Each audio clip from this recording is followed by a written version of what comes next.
My real name is James A. Cruz Jr. I go by Sonny. I was born in Lawrence County, Tennessee on February the 14th, 1943. Tell me about your parents. Who were they and what were they like? My father was James A. Cruz and my mother was Pauline Cruz. He was a hog trader and a farmer. My mother was a housewife and one of the most kind persons you ever met. Uh, Tell me about your family history. My great great grandfather come to Lawrence County, Tennessee from North Carolina. When he came into Wilmington on the boat from over, and I think it was England they departed from. Originally, they were from Germany. And he settled in Lawrence County because there's a couple of creeks there, the Shoal Creek and the Crossing Creek, was good to make whiskey. And so that's how he ended up down there, him and his brothers. Well, my great grandfather, Jonas Cruz, had 13 kids.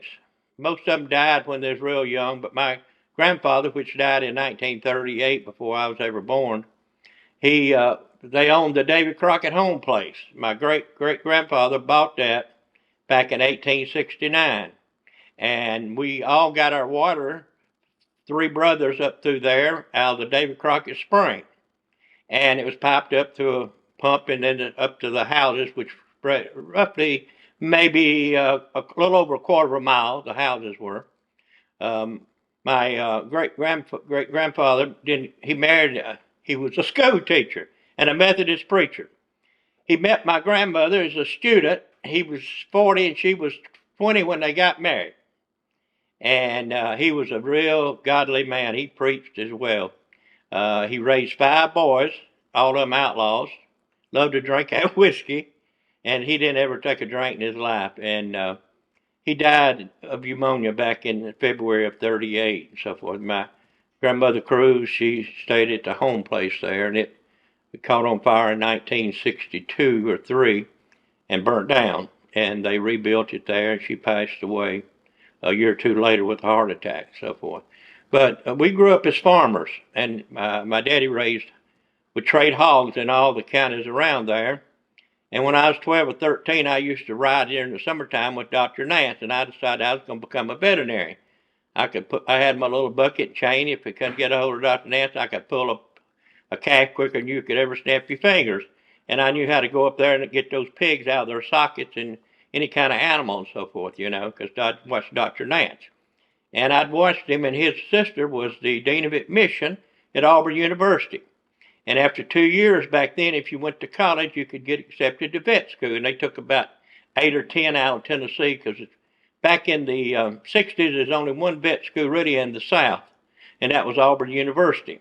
They also had a vet school at Tuskegee, which a lot of people don't realize. It's been there a long time, and their students would come up to Auburn, and Auburn would go down and help them. And I think the first vet school after Auburn might have been Georgia.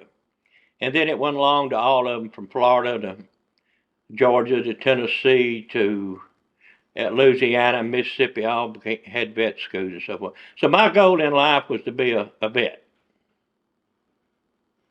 So what happened? Well, I got out of high school in 1961, the year you was born, a minute ago. And so uh, me and four guys, we came to Nashville to find us a job. I graduated when I was only 17, and I wasn't turning 18 to September. And we didn't really find anything on the way back. One of the guys said, let's join the Air Force. So we stopped in Columbia, and we all joined the Navy. Well, I got back to Lawrenceburg and told my first cousin, I said, I'm going into the Navy. My brother went to spent 4 years in the Navy on a destroyer. And he said, nope, you're going to join the National Guards. He done joined the Guards, and that at night they got me out, and I drank a little bit too much, and I signed the papers to join the Guard. One especially my best friend, Ronnie Thigpen, he couldn't get over it. Could not get over it because they told everybody in town was going to the Navy. He said I double crossed him, and he was one of the finest guys you ever met in your life. And the other one was Dan Pinkley and Lanny Hurst, and those boys all first time UPS moved down in that area was Lawrenceburg, and Lanny and Ronnie and Dan all went to work for UPS. After a couple of weeks, Lanny decided he didn't want to work for UPS. So, make a long story short, he started a used car business and made a lot of money doing that. And the other two boys retired at UPS. So I went to National Guards, and I came out of the Guards, and I got a job at the Murray, Ohio bicycle plant, graveyard shift. 11 o'clock at night, 7 in the morning. Made $1.65 an hour starting out. And then after a few months, I got promoted to the chrome line, where I chromed the little pieces like handlebars and things like that go on the bicycle, and I got on production. And so I got up to bringing home about $75 a week. And then my foreman one night said, Sonny, are you going to spend the rest of your life here? And I said, not really. He says, won't you go to college? I said, nobody goes to college out of my class except a few. And I thought about it, and I drove to Pulaski and got enrolled in Martin Junior College. And I was over there, and a couple of guys come up to me over there, Phillips boy and also Johnny Hennessy, says, why don't you go sell books this summer? We saved $1,500 last summer. I said, you lying? Nobody's going to buy that dictionary. But so happened I was sitting in this little student union, and a guy named Travis Gobble, who went to school with my brother and been in the Marine Corps, genius, had an IQ of 180.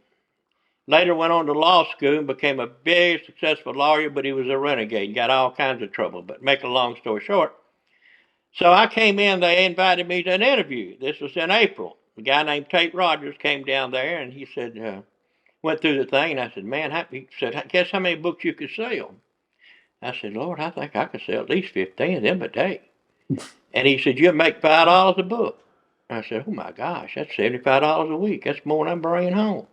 And he said, multiply that times 6. That's almost $500. And I said, oh my goodness. I said, I'd like to sign up and go. He said, I don't know if we won't take you or not. I heard you've been mad mouthing our business guy. I said, sir, I didn't know what it was. He said, he went through the whole presentation. He said, Sonny, there's 3 things we're looking for. Somebody that's ambitious, somebody that understands goals and dedication. He said, another thing we're looking for is somebody who wants to build a good resume. I didn't know what a resume was. And so he said, now, if I could give you all that at the end of the summer or a check for $1,500, which one would you take? I said, I'd take the money. He said, I'm going to ask you the same question at the end of the summer. Well, my first summer was Hammond, Louisiana. My first week, it just came natural. I was the number 2 guy in the whole Southwestern book division out of 3,000 kids. And that's the best week I had all summer long. You know why? Because Travis Gobble talked us all going to New Orleans on Saturday night instead of going to the Sunday meeting, and we didn't get back to Tuesday night. And when you get off schedule in life, you're off schedule for the whole summer. It got so bad at the end of the summer, I wish the truck would run over me with a load of logs and just take me out of this miserable world. And I vowed I would never sell another book as long as I lived when I got through this summer. We were down in Louisiana. It was a hotbed of, I ran into more Ku Klux Klan people in this world. They said, you in the Klan? I said, no. They said, here's the application. And this went on all summer long. And then about the 3rd week, I got tired of guns being pulled on me. Thought I was a civil rights worker from up north. And I said, can't you see my tags? Tennessee. Well, that's north. I said, it's not that far north, buddy.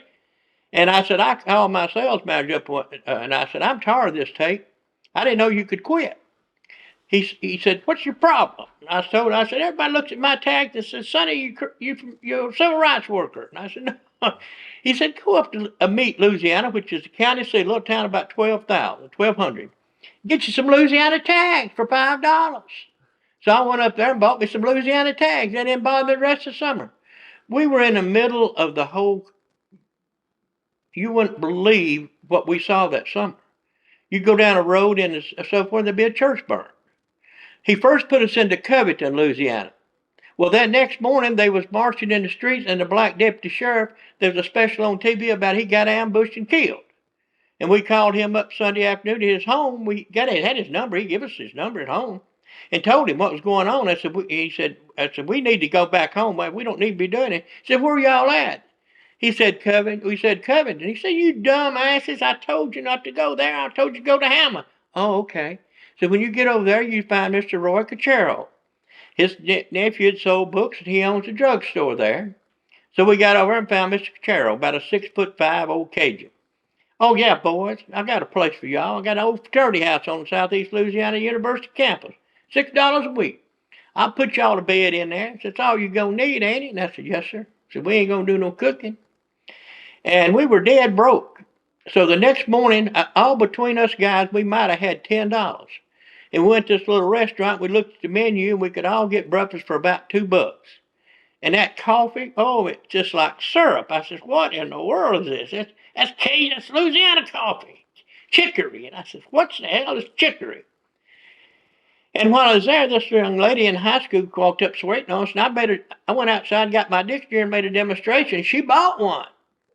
We had $10 more to put gas in our car. And the manager of the restaurant come over and chewed us out for selling stuff in his restaurant. Make a long story short, that week was the most unbelievable week I ever had in my life. I made $575 profit that first week. Best week I had all summer long. Well, make a long story short, I came back at the end of the summer, and I was in there, and the president of the company was George Odom. He also ran for governor in 1972, and he was the president, CEO of Southwestern. And I was in there talking with the guy with Tate Rogers, and he'd come by there and said, Tate says, don't you meet Sonny Cruz? He said, oh, Sonny Cruz. He said, the boy's got $1 million tongue and $2 mind, ain't he, Tate? I said, what in the world? He said, boy, what are you going to do about that? I said, I'll show you next summer. And I just on a split second, I said, what did I say? Go back and sell books again. But it hit home. Well, the next summer, they put us up in Indiana, and he made a mistake, and he shipped us all back from Indiana down to South Alabama, Central Alabama, right above Mobile. And I did okay that summer, but the third summer I went to South Carolina, and I figured it out. Stay on schedule, Sonny, stay on schedule. This is 1967. I saved $4,200.13 that summer. I came back to Lawrenceburg, bought me a 1968 Dodge Charger 440 Magnum. And the guy there says, now next year if you want to trade again, it was $3,100. He said, I'll just put me down $1,000 and said, you pay another $1,000 in the summer. I didn't pay no car payments in the summer. Make a long story short, I then transferred to UT Martin. They said, we're going to pay your tuition, son, if you go to UT Martin and recruit. Well, I didn't know tuition was $125 a quarter. I thought I was a big deal. They're going to send me up there to recruit. And that's where they all went. A guy named Ted Welch. He was over the dictionary division. He was the gentleman that was the finance of the whole United States for Ronald Reagan both terms. He was Mr. Republican in Tennessee and become a very, very successful real estate man in Nashville. There's a place called 18th Avenue North called Music Road. He went down there in the early 70s and bought up a lot of those old houses for nearly nothing and turned them into a fortune and so forth. And he bought a ton of real estate around Green Hills and in there, and condos and things like that, make a long story short. But then the next summer, I was in Statesboro, Georgia. And man, I tell you, if to go through my territory, you'd have to pack a lunch or you'd starve to death. I mean, that's how clean I picked it. I saved about $5,800 that summer. And then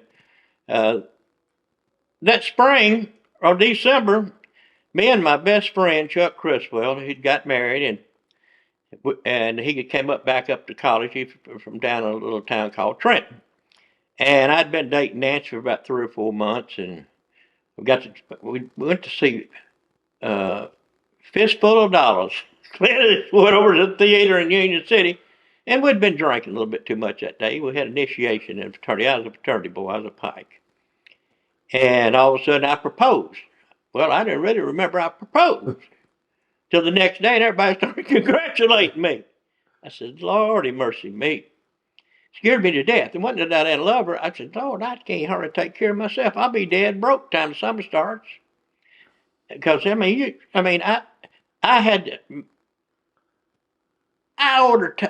wore tailor-made shirts. I had the money. And I'd make fun of all my fraternity brothers as a bunch of failures because a lot of them were afraid to go sell books. Well, make a long story short.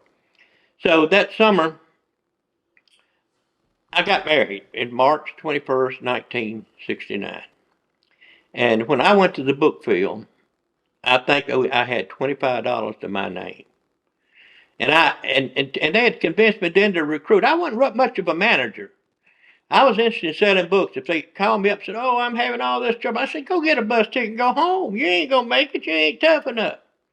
Oh, they would chew me out. I'll never forget my fourth summer. I was down in Statesboro, and Southwestern has two divisions: a Bible division and a dictionary division. Well, it so happened this big old house, we was in a little garage apartment behind it. Three boys from out in Texas moved in to sell Bibles. Well, they were pitiful. Two of them were walking, and nothing had a car, and the others were riding bicycles. And I never will forget. And every morning at 6:30, they'd run around the house, and I feel happy, I feel healthy, I feel terrific. And that just aggravated me and my roommate to death because we didn't get up to 7. We always started at 7:59, and we worked at 9 o'clock at night, 7 days a week, 6 days a week. See, these things we understood back then that most people don't understand now. If you don't have goals, you're never going to go anywhere in life. If you don't understand how to use your time management is the most important thing in this world. But the most important thing in the world is your attitude. It's your attitude. I don't care how bad it is that morning, we broke our day down into 3 parts. 4-hour goal periods. Every 4 hours, our goal was to make 8 demos. If our goal was to sell 2 books in the morning, 2 books in the afternoon, and 3 at night, that was our goal. That's basically 7 books, or 8 books, or 9 books a day. We were selling sets back then, $29.95. Okay, so that was a $300 or $400 day. Well, you take 50% of that, you've done pretty good that day. You're gonna make $1,200, $1,300 that week, gross. And we didn't spend no money. We didn't spend money on? All we did is work on Sunday, every Sunday afternoon at 12 o'clock or 1 o'clock after you get out of church or whatever. We had a Sunday meeting of about 50 guys, and that was the highlight of the week, who beat who and who won it all. And then they had the honor roll come out every week from the Southwestern Company out of 3,000 kids. And you wanted to be on the first page. Well, I wasn't on the first page, but my first summer, and then I got on that first page, buddy. In 1969 in Brookhaven, Mississippi, I went through there like Sherman went through Georgia. I went down there with $25 my name. I couldn't bring Nancy down there. She stayed home. And the pipeline's going through. Couldn't find a place to live. Then I ran into a lady named Mrs. Brown out there on this plantation. She says, "I got this old antique house in town. Got a couple of rooms redone." I said, "I'll give you a place to live." I said, "I'll get you a bed in there and all this stuff here." And that Sunday afternoon after the meeting, I brought 10 people, because if you brought 10 people to sales school, you got a 10% override on them and your sales. Well, still, I wasn't a very good manager. If they give me headaches, I'd just send them home. But I was making, instead of 50%, I was making 60 on my sales. That's what I looked at. And Tate kept trying to beat in my head. Sonny, be patient with them. Tate, they don't know what, I said, they stupid. You know, I shouldn't use those words, but that's what he used to tell me. Well, make a long story short, that summer, we moved back to my hometown of Lawrenceburg, and got a little apartment from the old librarian named Mrs. Hendricks there. It was $35 a month, little garage apartment. And Nancy was only a junior in high school, but down there, you know, if you know people, things happen pretty good for you. So all of a sudden, they made her a school teacher at this little school down called Modern Town, which she had this 3rd or 4th or 5th grade all combined together, okay? This one of the commissioners, he made sure she got certified through the board and so forth. And so she taught school down there. And then I was commuting I would leave home in the morning at 5 o'clock, and I would drive to Mississippi State and recruit. Then I would leave at 9, and I would come back home. And then if I went to Freed Hardeman, and then all the boys at Freed Hardeman would transfer to Searcy over at Harding. So I could be at Harding, you know, maybe in 4 hours or so, or 4.5 hours, if I went through Little Rock and cut up BB and right into Searcy.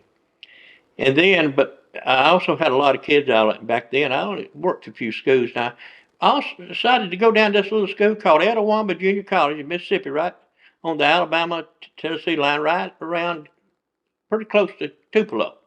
And I got this boy named Johnny White. He was in a greenhouse out there, and he was from Pontotoc. And he went out this first summer and he was #1 rookie. And he transferred down to Mississippi State, so that's how I got into Mississippi State. And that's where I met Marsha Blackburn. Her brother Jim and I were the best friends. Marsha's a senator in Tennessee now.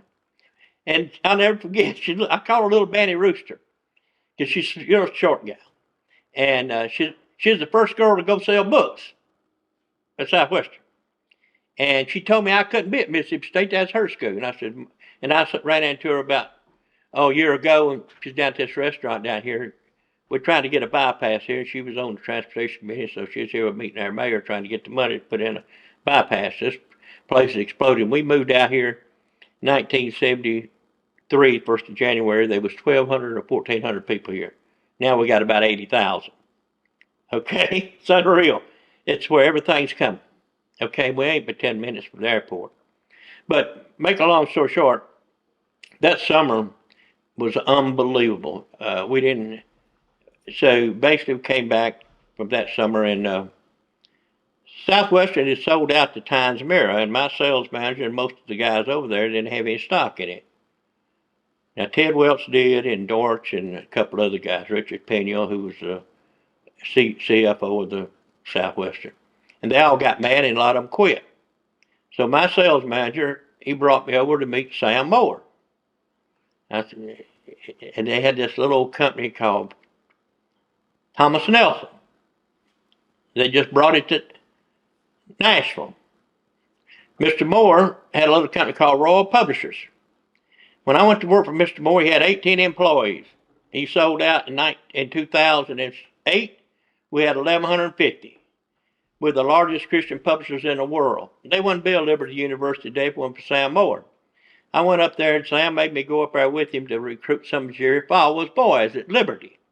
Well, Liberty was an old schoolhouse about to fall down, and they lived out on this little island.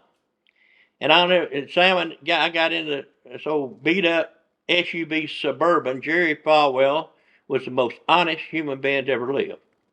His suits were so slick, he looked like he was on pavement. That's how old they were.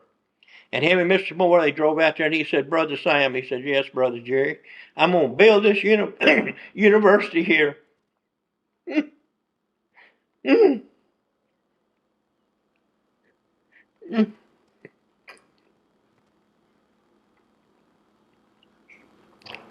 Well, they struck a deal in the truck that day. The reason I get a little choked up,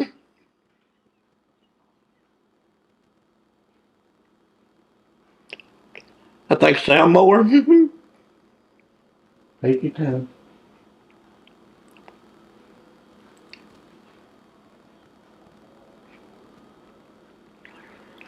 That's how I got to Mount Juliet. He lived right up here.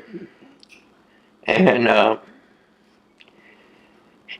he convinced me not to go out with sell books. My first summer with the varsity company, I started out and I recruited 59 guys myself. And went down to Mississippi. I was in Cleveland. And I had guys all the way down to Macomb, Mississippi. And we met in Jackson, so I drove farther than anybody. So at the end of the summer, Mr. Moore says, "You got to move to Nashville." I said, and Mr. Moore was not, he was born in Beirut, Lebanon, Lebanese immigrant. In 1950, two missionaries brought him to Columbia Bible College in Columbia, South Carolina at the age of 20. And he went out.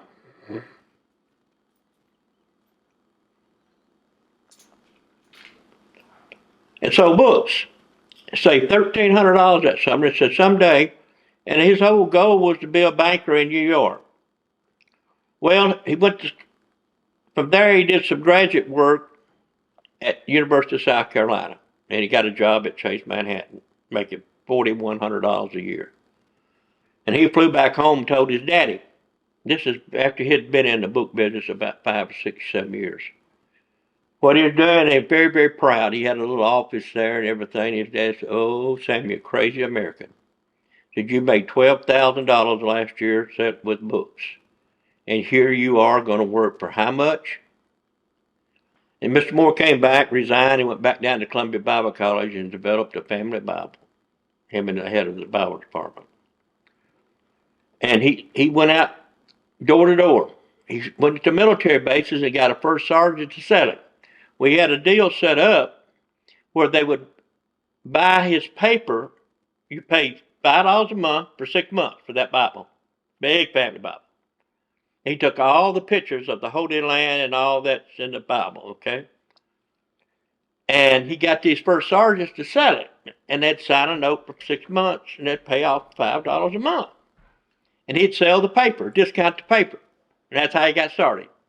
And he built it, and he just built that. And he met Jack Massey, and people don't know who Jack Massey is. He's the guy in 1963 or 4 bought Kentucky Fried Chicken from Colonel Sanders.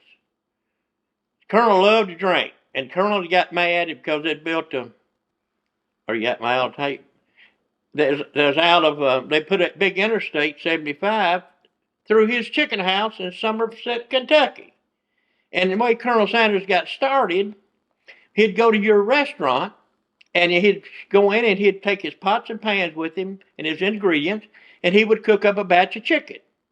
And if you liked it, you would have to buy your pots and pans, everything from him, and he would finance it for you. And Mr. Massey not only was a pharmacist and had these 5 drugstores, he also had a little finance company. He was over at Baptist Hospital. He was over, they was going bankrupt, and he went over there. They talked him into coming over there to look after their books. He was a very financial man. He was 65 years old when he started really in business. And Mr. Moore had sold him a family Bible. And he said, boy, if you ever get anything going, I said, I'll invest in you. Well, Colonel Sanders bought Kentucky Fried Chicken for $2.5 million. And people laughed at him in Nashville because Benny Pearl Chicken had just went bankrupt. And Colonel Sanders' lawyer was John Y. Brown, who became governor of Kentucky. Married Phyllis George, the old sports lady. And he told John Y., I said, I want you to be my partner. He said, Mr. Massey, I don't have any money. He said, I'll get the money up. So finally he borrowed the money from a bank in Knoxville, Tennessee, because they wouldn't let it to him here. Well, John Y. come up with the idea how to do drive-thrus. They sold it 7 years later for $259 million. Well, Mr. Massey also is the only man in the history of America to have 3 companies on the New York Stock Exchange. Hospital corporations, the way it got started, Mr. Massey was playing golf with old Dr. Fisk, not the Fisk boys now, but the old man who was the heart specialist here. And Centennial went bankrupt. And Mr. Massey said, we need to buy that. Whatever Mr. Fisk's first name was. Oh, we can't make any money with that. So we can't even get paid at Vanderbilt. He says, well, let me tell you something. We need to buy it. So make a long story short, they bought it. But see, Mr. Massey had figured out if you buy in bulk, you can shave off 40% of your basically debt. So they bought it. And that's where the first hospital started. The second was in Dixon, Tennessee. Well, they couldn't get any money, but the boy that took over the thing after the old man died was going to build a new hospital in Macon, Georgia. And they was trying to get $10 million worth of financing out of New York. No. Well, what happened, Fisk boy, he went down there and got a big parade, and he got them to all come down there, and they let them have the money. And that's where it started. Become the largest hospital chain in the world. Okay, so he started Hospital Corporation of America, bought Kentucky Fried Chicken, and started Mrs. Winter's Chicken and Biscuit. He had to stay out of chicken business 10 years. I got to sit and talk to him. He's from Sandersville, Georgia. He went to Macon, Mercer University in Macon, Georgia for 1 year to be a pharmacist. Never dreamed he'd be in business. But that's who financed Mr. Moore. He would come over there every month, even the day he died. They'd get him out of the car and bring him up there, and he showed Mr. Massey how you do stock splits. If you'd put $1 in Thomas Nelson in 1971, it'd be worth $128 a day. Kentucky, not only that, he took Shoney's from one restaurant to the largest chain there was, because he took Ray Danner. And when he bought Kentucky Fried Chicken, he made Ray Danner, who had the 2 here in Nashville, this franchise. The old guy that owned it was out of West Virginia. Made him go to Louisville, Kentucky, and take over the Kentucky Fried Chickens. Ray Danner said he cussed for a month. But Mr. Massey was mentoring the boy, so forth. And so that's how I got with Thomas Nelson. And Mr. Moore, he wanted to start a program, just like he sold in, where you could teach young men and women about being entrepreneurs, how to run a business, understand accounting, understand profit and loss. You're never going to be a winner till you learn how to win. You never are. And you know, the thing that I carried over my sun visor every summer, many strokes with a little axe and down fell the hardest timber oak. You may have to whack on it a while, but it's going to fall. And you get out there and you're having a bad day. And you have a big sign over your thing you pull down and look at and say, you're not the only one. There's another 3,000 guys and gals going through exactly what you are now. I had a routine. Every day at 3:30, I had to find me a grape icy somewhere. And I'd take a 30-minute break. And then what you do all day long from 8 o'clock in the morning to 12 is people weren't home, you get all the information on them. Where they go to school, kids, where they go to church, what they do for a living. You walk up and tell them who you are, and the old college boy from Tennessee down here visiting, everybody's got school kids. Now, you are Bill and Jane's mom, right? Great. They go down to West Elementary? Fantastic. You got a place where they sit down? Let me clean my feet off. My mom would kill me if I come in this house with these dirty shoes on. And they open the door. And so you learn how to do that. And you know, within 2 minutes, where you got a prospect or a suspect. And you close the book. So what do you think about it so far? If they give you a real positive, you just keep on mowing. If they say, I don't know about that, I don't think I'd use anything like that. You say, ma'am, I thank you for your time, and you get out of there. We had a thing in our minds, if we sit in that house more than 15 minutes, there's a bomb going to go off and blow us to bits. And buddy, you had a watch on. You looked at it all the time. That's how we were drilled. We were drilled. We were drilled. We were drilled. We were drilled. And then, you know, you learn how to motivate people. I wasn't a good manager, but it took me a year. When I got into recruiting, went to work with Mr. Moore, he was going to pay me. He'd give me money to buy a house out here.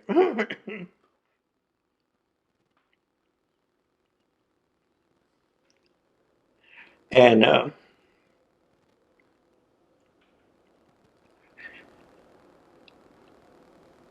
was with him 39 years. When he sold out, he's supposed to retire at 65, but he had the board stacked. He was 76, and they kept telling me he's got to get a successor.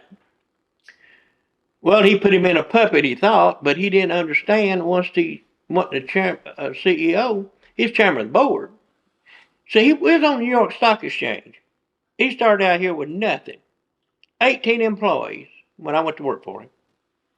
And Jerry Falwell, that first year, we made Jerry a commentary, a New Testament, and a Bible dictionary for $18. Jerry would raise anywhere from $100 to $500 with it. And he would pay us after he got the money. That's what made Thomas Nelson go from $1 million company to a $7 million company the first year.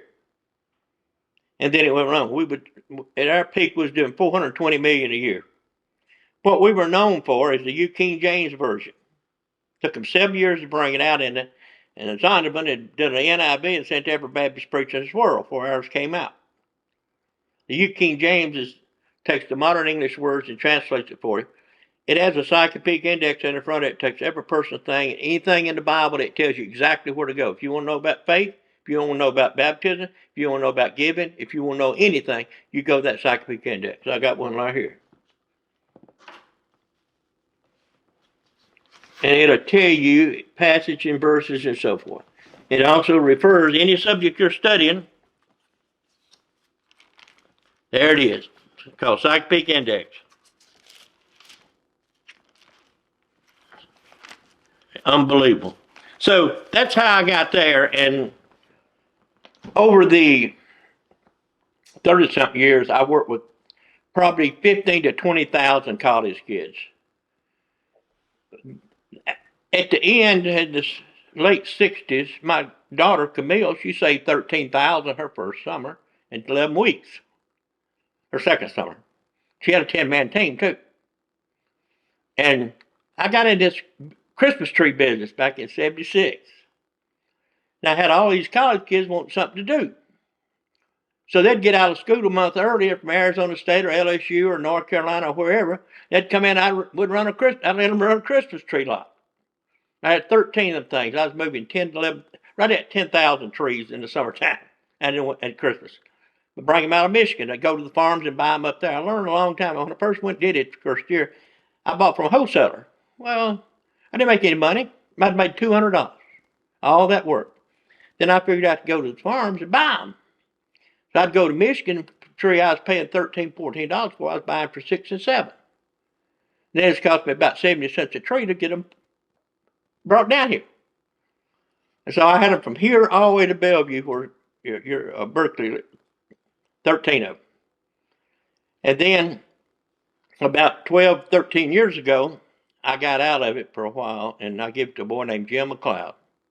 He had Santa trees, and he sold books under Camille for 2 summers. And so I called him up, and I gave him my lots I had out in Brentwood, and I had some money-making lots out there. And I said, I'm going to put me a lot in out here at Mount Juliet. He said, okay, whatever you want. So I got a big lot here. I mean, Christmas trees it's unbelievable what the wholesalers have done to you in the last 3 or 4 years. There's a huge, huge shortage on Fraser firs. I mean, and they've doubled the price on us almost in 3 years. So you have to go up your prices too. But in the next 2 or 3 years, there's going to be a boom in Fraser firs, I promise you. They overplanted. Okay? You can't sell a Scotch pine anymore. They just aren't in the market for it, so forth, People bring the Douglas firs in from Michigan or out in Oregon and so forth, But that's kind of my history of my story. Never had a boss. Tell me about your fireworks hustle. Didn't you also make a little extra money on fireworks? I did that a couple of years. I'm not into that. Right. No, it's not. You don't have to figure out too much there. There's no way you can go to the manufacturer and get them down. Because yeah, I did fireworks for a couple of years, and I didn't really like it. I mean, it's a short span deal, and Christmas trees is too. But now we're getting ready now for our Christmas trees. I mean, they already been bought in the mountains and so forth. I sell a lot of 10-foot trees, very expensive trees out here, and you got to be able to. In the book business I only brought in money for 12 weeks, but you got 52 weeks expenses. I got office space, I got warehouse space, I got all the secretaries, I got all the computers, printouts every 2 weeks, no matter what, show you what to do and so forth. And each one of the kids every week they got a printout on their account, and I could tell if they was trying to pad their reports on me. I look at how much money you're sending in from what you're collecting. It don't jive. I mean, it's amazing. What you learn in that short period of time. But that's basically, yeah, Christmas trees. But the joy is to see how successful most of these young men have been that sold books. They're all over the world. A lot of them are missionaries, went on to being missionaries and all that stuff there. It's just, it's amazing to see. Just keep talking. I'm just putting this in. Mr. Moore went over to Little Columbia it's called Columbia University now, Columbia Bible University over in South Carolina. And he built him a $3 million little gym over there with 300 kids over there. He had a dedication to him. And him and Jerry Falwell were very close. I mean, it's unbelievable. I had a lot of kids out of Liberty, man. And they learned. First ones I brought out of there were the sorest I ever seen in my life. I sent them home in a week. But then I had about 50-something kids out there every summer, and they were really, really dynamic. The best kids area that I had selling books were out of East Carolina, and University of North Carolina. I had this boy named Felix Forrest. Lordy mercy me. Those kids were wilder than 400 hell, but boy, could they sell some books 6 days a week. It's unreal what they would do out there. They would, it'd blow your mind. And also LSU and Arizona. I mean, there was great kids everywhere. And, But down in Louisiana, it's amazing. I bet 35% of them are doctors or lawyers that sold books down there. I went down to my sales manager, Roddy Dye's son's wedding about 4 years ago, and they were about 25 of them there that sold back in the 80s and 90s and so forth, and everyone was very successful businessmen and so forth, you know. It's just how creative they've become. I got a boy named Keith Michigan out in Phoenix, Arizona. His dad just passed away. They did over $2 billion worth of real estate in the last 15 years. It's unbelievable. If someone came to you, Sonny, and they said, what's the secret to success of selling? Whether it's books or anything, what would you tell them? Well, the secret to success is? The secret to success in selling or anything is it's not a person's ability to sell. You learn how to do that by going through the presentations. They don't teach us. We don't teach them how to sell. We teach them how to work. The key is work. The key is schedule. The key is attitude, and the key is having goals. They can be big goals, middle goals, whatever they are. It's just like I was telling you a minute ago. We had 3 goal periods a day. If I miss one in the morning or I miss the one in the afternoon, now what am I supposed to do the third goal period? Everybody say, double up. No, no, no, no. If you didn't hit the first 2 goal periods, what gives you the confidence you're going to do the third one? By doubling up. You keep the goals the same. You may not hit it today, but if you keep on doing the same thing, you'll make up for it tomorrow or the next day, the next day. See, that's the problem people's got. They always want to double up when they get behind. You can't do that. You got to stay at the same pace you're going. I learned that my first summer. I would put too much pressure on myself, and I would be too pushy, and I would talk past the close. See, a lot of people talk past the close. That's the key to selling. Don't talk about past the close. See, once the person makes a decision to buy, shut your mouth, tell them what you're doing and how you do business, and let them pick one of the two. Okay? Either check or cash. Let them pick it. You shut up. And if they hesitate, ma'am, you mind if I got a glass of water? Get their minds off of what they're thinking about. See, the worst thing in the world is remote buying. When somebody thinks about what have I done 4 hours after you left. You want to leave them feeling great about this. Man, let me tell you something. You probably made the greatest investment in this world this afternoon for your kids. Now, remember one thing in life, and I remember this every day. You could have a beautiful home, it could burn.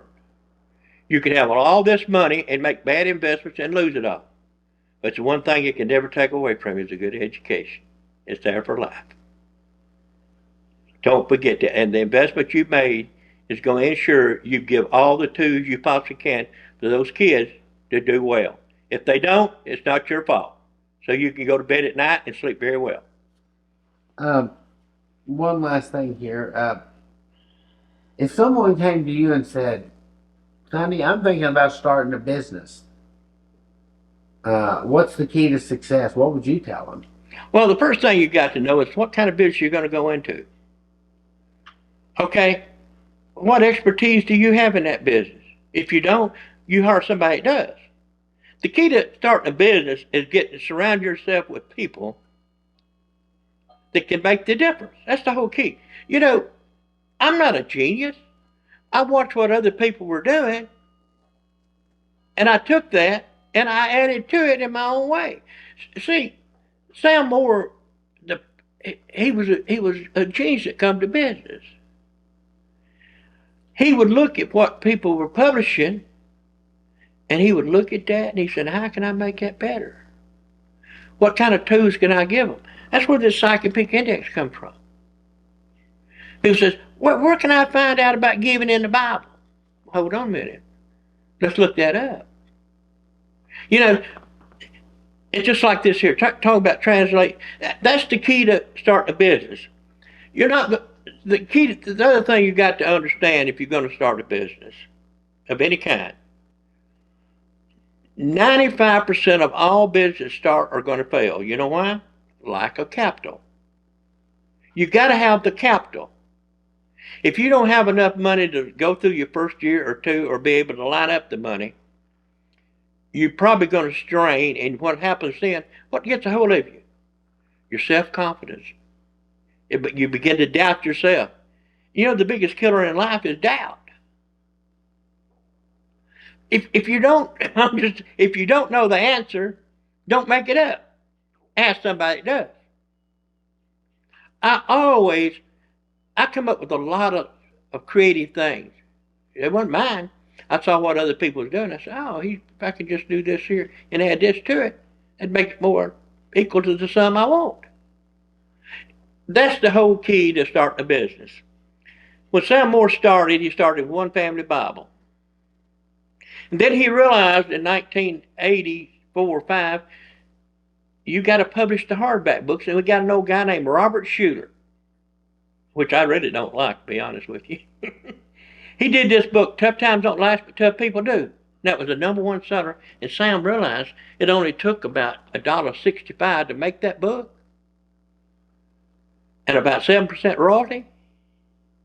And you sold it for $14.95 back then. You making money. Now, when you do Bibles in the summertime, give you an example of starting a business. Okay, I knew within 4 weeks how many of these I was going to sell within $400 all summer long. See, numbers don't trick you. I could look at the ratios of what they were selling and multiply that times the next 8 weeks. The basic #1 seller I had was called the Basic Knowledge. If I knew I was going to sell 75,000 of them, and the medical book was done by the American Association. It was unbelievable medical book. And we put them as a set, body and soul set. With this right here. It's sold. And then we come up with the idea of take little credit card things out there and put it on the credit card. Okay? And then you could check that if it didn't go through, you could, as soon as you put it in there, you check your, set it in, you know if it's good or not.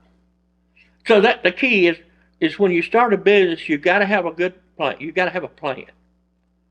You got to have a plan for A, B, and C. If A happens, great. If it doesn't, what's your B plan? If B also stumbles, what's your C plan? You know, you just don't go into something and think about, I'm going to do this, this, and this, and this. Give you an example. Jim McLeod's in the Christmas tree business. He did over $2 million with 5 Christmas tree lots last summer. Can you imagine?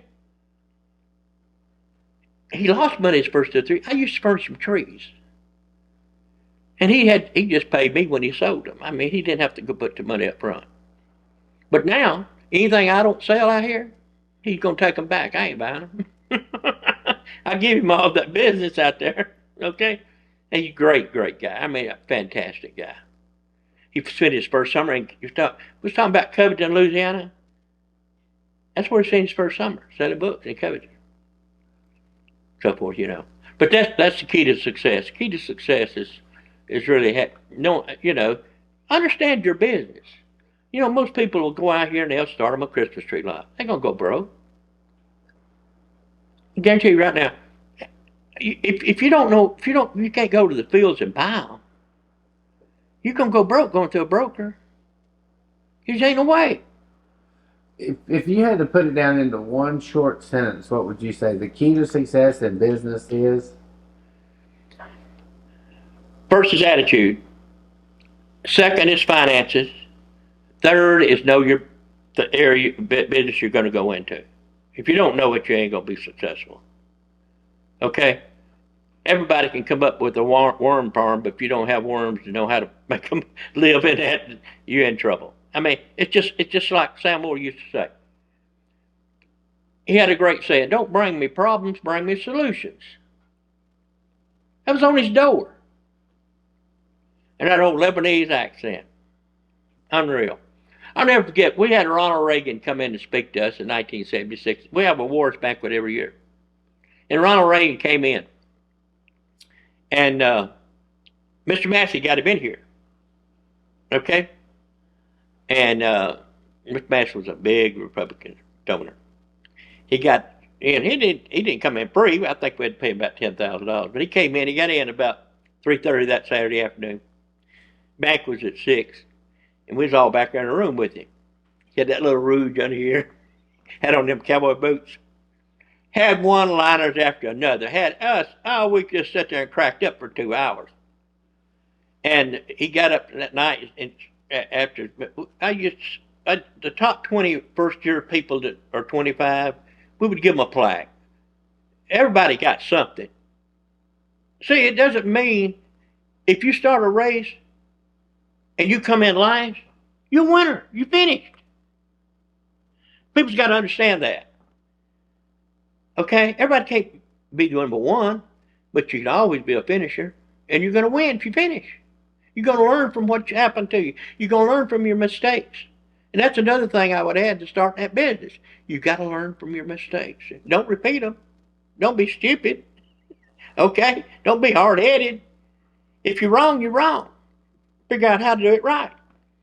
But that night, every president that runs for president does a book. And we did one for Reagan in '76. Call to Action by Reagan, Ronald Reagan. And he won his first big primary over in North Carolina and came within 10 votes of knocking Gerald Ford out. And he got through speaking unbelievable. And so as soon as it's over, Mr. Moore got up, and he and I would present the awards up there. And Reagan would be there beside us. He'd shake their hands, and they'd all get a picture of him. And Mr. Moore got up, and I don't call this, but I called him Calhoun. When he first got to America, he loved Amos and Andy program, and the lawyer was named Calhoun. Okay, don't bring me. Calhoun can solve your problems. So that was his favorite saying. And Sam got up and said, "We're going to give everybody in here a copy of Governor Reagan's book, Call to Action." And as soon as he did that and started handing them out, they rushed the stage to get him to sign it. Well, his handlers were trying to get him out of there. Ned, what's his name? Big Republican consultant. You see him on TV now. He was with Reagan. And Reagan said, "Hold." And this guy ran up and said, "Sir, would you sign this?" They said, "Governor's got to get out of here. You got to have his rest." Make a long story short. He said, "Hold it a minute. Get me a table." We got him a table. He threw them old cowboy boots on it. And he come up to me and said, "John, I'm going to sign this book, but you got to promise me something before I sign it." I said, "What's that, sir? You going to vote for me in 1980? "Yes, sir." And every one of them, he'd do that too. And he sat there at 1:30 in the morning and signed every book. And the next morning, he went over in Donaldson and put a shovel in the ground and broke the ground for the headquarters of Thomas Nelson. The shovel still hangs in the office over there now. See, Sam sold out to a bunch of investment bankers come out of New York, paid a lot more than what Thomas Nelson's worth. They lost a couple of $100 million in about 3 or 4 years trying to do something with it. Then you know who come in and bought it? Rupert Murdoch. That's who come in and bought it. See, Zondervan, who did the NIB and went bankrupt about 7 years earlier, he'd bought it up too. It goes under Harper Row, his big publishing house. We had 1,100 something employees. I think they run it to about 150 now. They just streamlined it down. So forth. But they're making money. Those boys have had all that stuff. See, back then we'd do, you've got your major authors. Number one is Max Lucado. No matter what he puts out, it's going to sell 250,000 copies. That's big in the book business. Now you'll have these guys like Joel Osteen who came up there and wanted us to do a book. Mr. Moore said, "Joel, I don't think it sell, buddy." He wanted 25,000 up front. So we didn't do it. He went and got it published and got it on TV and put it up there where it sold 2 million copies of it, okay? Then he got this big contract to sell 2 books for $15 million. They both bombed. Joel Osteen's daddy would turn over his grave to hear him preach today. We did all the old man's stuff. Joel ain't a preacher, he's a psychologist. But he brings in that money. See, you look at preachers. That's the great thing about Jerry Falwell. He lived in an old brick house, drove an old junk car, and he didn't have a mansion like these boys do, like Robert Schuler's vacation home out in Hawaii. Well, Christian Cathedral went bankrupt. Okay, somebody else owns it now. Okay? And you look at all those guys. I mean, you look at Oral Roberts, all those there. Another great man is Charles Stanley. Oh, salt of the earth. And so is Max Lucado. You can't believe those guys. You take your Benny Hinn. Oh my goodness. Let me tell you a quick story. When PTL went bankrupt, see, he taught Jerry Falwell to take it over. Okay. Falwell took it over and called Sam Moore and said, Sam, I want you to take over this thing, be the president of it. Sam said, okay. Well, that lasted one day.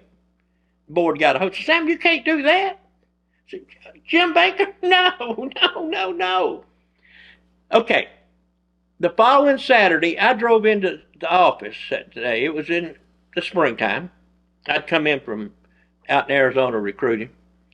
And I saw, what's all these limousines doing here at Thomas Nelson? I walked in, and I saw, there was Oral Roberts, Pat Robinson, a guy named Watts, who was the Interior Secretary under Reagan, huge Christian. Okay? There was, 2 or 3 others. Jimmy Swagger. There's all in here. You know why there's in here? There's the names of the donors from PTL Club. See, they all had to buy their airtime from Baker's satellite. People don't understand that. These guys that's on TV, they buying their time from these satellites, whoever owns it, so forth, okay? That's trying to figure out how you get those names. Jerry Falwell was here. All of them were here, okay? It was a mess. And that day I said, these guys, they just in it for the money. But you take other preachers, like your Lucado, he will not do any kind of business on a Saturday if it's going to keep him from preaching on Sunday at his church. He won't. Not at all. It's amazing. You ever heard of Women of Faith? Well, the Women of Faith is this huge organization. And we bought that thing and had, and had all these speakers that come in. It's unbelievable. Okay? The ex-football coach at Colorado, we did all of his merchandise. I can't even think of his first name now. Coach McCarthy. He got the men to get together. The men's organization come in and dedicate yourself to your wife and your family. Huge. And, and we had this, I met this professor at the University of Arizona State. And he had this video where there's how to make an A in college. And I took it out and sample sold it to see if it sell that summer. And I told Miss Moore, I said, Miss Moore, I think it'll sell. Well, he got on TV and sold about 10 million copies of it.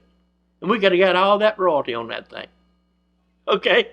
Yeah, it's amazing the things you miss, okay?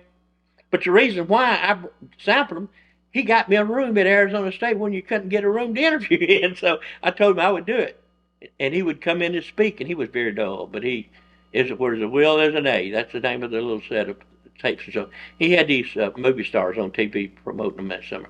The guy in Little House of the Prairie that passed away, he was the spokesman for it and so forth. But, I mean, you meet all these people. Oral Roberts, gentle, kind man. But, I'll never get going to Oral Roberts to recruit. You think he's in a space museum. You go up in this tower and there's this bed, he had TB in and all this stuff, and you come out there wanting to write a check, okay? It's all, and I used to get on to Mrs. Moore. Okay, Jim Baker got out of prison, out of Talladega, Georgia, Alabama. And I walked in the restroom in the middle of the summer. I had all them guys out there, and I said, Jim Baker. He said, yes, sir. He said, Mr. Moore invited me up here. He said, I'm the sorriest human being in this world. He told me, it's sad the way he sat there and told me how he let the devil take over his life and destroy everything he was trying to do. And all. Oh, no. He said, Mr. Moore, you're going to let me write a book. And he got me a little place to stay. And I saw Sam but I don't know if it was that afternoon next. I said, what are you doing, Jim Baker here? He said, Sonny, he called me Pudgy.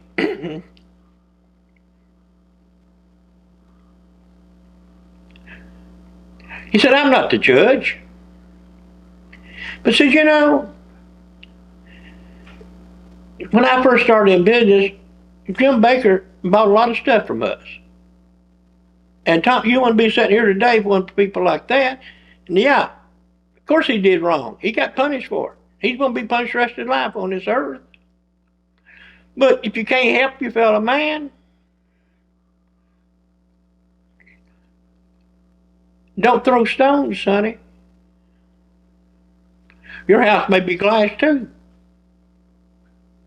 I mean, it's amazing how tight he was. It squeezed a penny to death. And Thomas Nelson, when we bought Word books, we had to take the music business. Your Amy Grant, your Sandy Patties, all them. Well, the only one that made us a ton of money was Point of Grace. We found them in a little Baptist church in Arkansas. They didn't ask for royalties. The time we got it, Amy Grant had to, her big stuff was over. Big thing was Sandy Patty. And we spent $580,000 doing a video to bring out our new album. You know what she did? She announced 2 weeks before that, I'm having an affair with my trainer. What happened to that thing? Doom, it didn't ever come out. He said, get rid of that music business. He said, I'm tired of these $800 lunches. He says, you boys and I, we go to McDonald's for $20, and here they go out here and spend all this money. He said, we'd make a fortune one year with it and lose a fortune the next year. And so Gaylord bought it. He figured out how to do it. Wrap it up. Yeah. Well, it's been a pleasure to stay here and visit with you. Well, is there any other short stories we can finish with, or you've talked a lot about the business? Is there anything you've left out, or? Yeah, well, I could tell you a million stories of people that I introduced to Sam Moore. I mean, Sam Moore introduced to me, but probably the person that I would probably have to tell you real quickly. I smoked old Vantage cigarettes back then, and I was up at Liberty University. And after I walked out of the student union there, I was outside smoking a cigarette, and a guard come up and says, you get off this campus. You can't be smoking on our campus. Get off now. I said, well, call over Dr. Falwell and tell him you're trying to throw Sonny Cruz off campus. I ain't calling no Dr. Falwell. I said, well, I ain't leaving. All right, I'll be back in a minute. He come over there. About 10 minutes later, I was still out there. Let me up another one. He said, Dr. Falwell's secretary says, leave you alone. You can't do nothing with you. I said, okay. One more other story. After Governor Reagan came and spoke to the guys and broke the ground at Thomas Nelson, Sam Moore was talking to Jerry Falwell. Jerry said, I want you to get the preachers together. We're going to California. You need to meet the next president of the United States. So Jerry Falwell got Chuck Swindoll and all of them together, and Pat Robertson and so and so and so and so forth. There's about 6 or 7 of those big preachers, big churches went out there to California to meet Reagan for lunch with Sam. And Jack Massey set it all up. And went out there and they met him, and they were hypnotized by him. And Jerry Falwell says, we're behind you. I'm going to put all the Christians behind you. I'm going to start something called Moral Majority. And he started the Moral Majority, and they started organizing these preachers. And you see what they did. It was a landslide because they had this. When he won in 1980, he brought all these Republicans with him. And then Falwell kind of got out of that thing after he took a lot of heat. But Jerry Falwell is the main reason why Reagan won such a landslide, because he saw the vision. And he knew that Reagan would stand with him, stand with the Christians, because they tested him. But when George W. Bush, the junior, ran for president, well, Ted Wells came over and told Sam Moore, said, you can get everybody here in Nashville together. We're going out to Texas, to Austin. We're going to see George W. Bush. We need to get behind him. So Sam got, and several big businessmen in Nashville got on the jet, and they flew down there. They got down there, and Sam went because we was going to get a book deal. We did his book when he ran for president, okay? So Sam was willing to get them all together. Got them all together down there, and they went down there, and they sat there in his office area for about an hour and a half. He wasn't even there yet. See, he come slouching there and had cowboy ear on his cowboy boots, been out of his farm.